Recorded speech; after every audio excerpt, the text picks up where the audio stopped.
Since 2006. I can't believe how much time has gone by.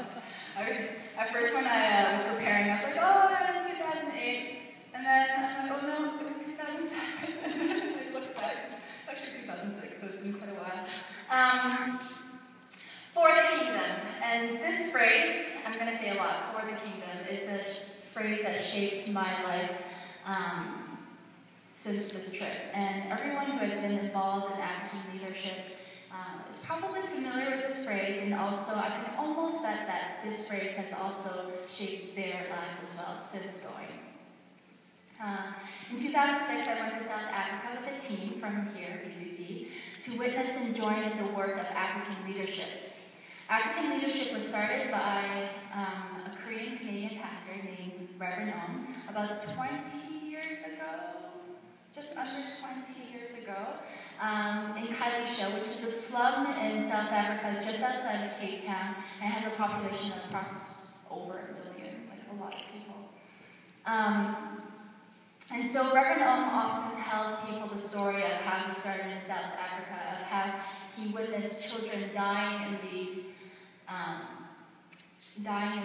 slum shacks that were made out of pieces of metal. And basically, the shacks had become human-sized oven. And so during the summertime, it would just heat up, and children would die because of the heat exhaustion. So the mothers had nowhere to take them, and so they would leave them at home, and the mothers would go off to work. And so he saw this need, and he decided to create preschools for these children and provide them safe shelter.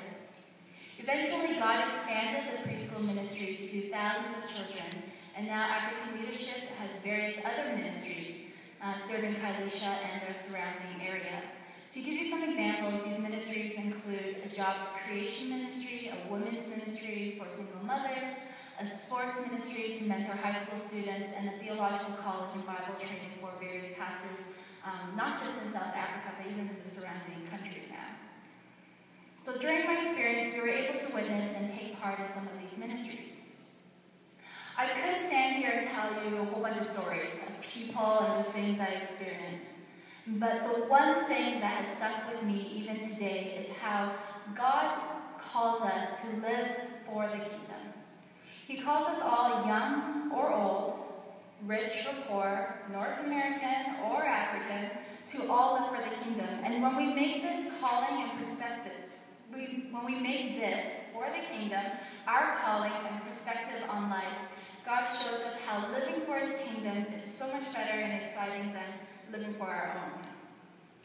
Being part of God's work and bringing others to know and follow Christ so that they experience freedom from their lives of sin, addiction, pain, brokenness, and hopelessness, and helping them to bring hope and light into their own communities makes everything else pale in comparison.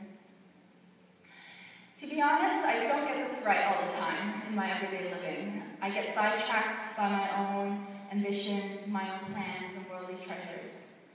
But my experience in South Africa continues to convict me and reminds me of how living for the kingdom is worth everything. So it shaped my life today, my relationships, my career, and even how I serve here at BCC. And even now, as Terry and I prepare for our marriage, we are discerning how we want to serve together for His kingdom as husband and wife in our own local communities.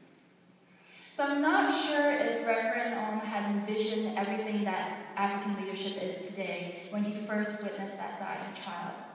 But he lived for the kingdom, and God did amazing things. And maybe we can all consider getting a little bit more involved this summer in the various opportunities that are taking place.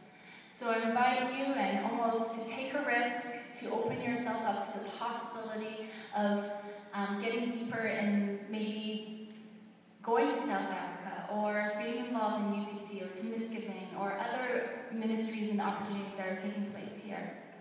And just allow God to surprise you of how big His heart is for His kingdom and how He invites all of us to take part for the kingdom.